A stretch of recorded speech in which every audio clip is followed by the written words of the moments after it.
Hey YouTube, welcome to the most amazing top 5, where I break down the world into brilliant top 5 lists. My name is Michael McCrudden. Sit back, subscribe, and let me entertain you. Now in the last video I asked you guys about your own YouTube channels. What kind of videos do you make? This is what you said. Now I want to know, if you were to ask the Queen one question, what would you ask her? Let me know in the comments down below. Alright, let's jump into our list with the top 5 shocking facts about Queen Elizabeth II. First up in the number 5 spot, she woke up one night to find a stranger in her bed.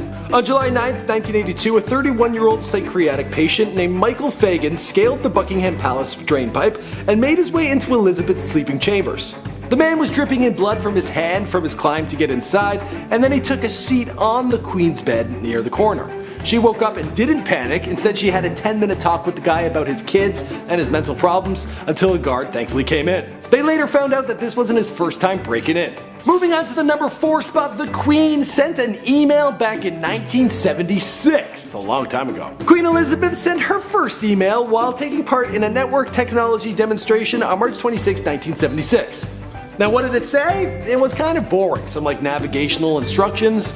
It'd be funny if it was like some juicy stuff like, "Oh Charles, you're such a sexy son." Unfortunately it was nothing like that. Regardless, she is the first head of state ever to send an email, and she's gotten very like tech savvy as of recent. She's got an iPad mini and she sends out a lot of emails. She doesn't write them, she has people for that. Moving on to number 3, she was shot at by a teenager.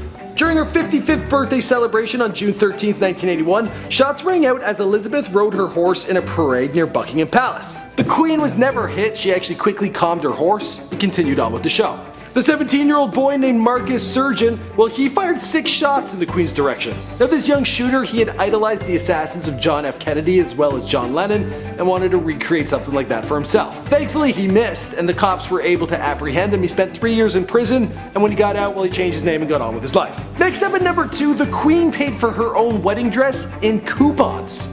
Princess Elizabeth married Philip Mountbatten on November 20th, 1947. This was shortly after the end of the Second World War, and the population of England was getting by on ration cards. Now this royal wedding was actually really practical, especially by royal standards, and the Queen had to save up her own ration coupons to afford the dress she wanted. In the end, she got an ivory satin gown designed by Norman Hartnell, and it was encrusted with 10,000 white pearls. That's a lot of coupons.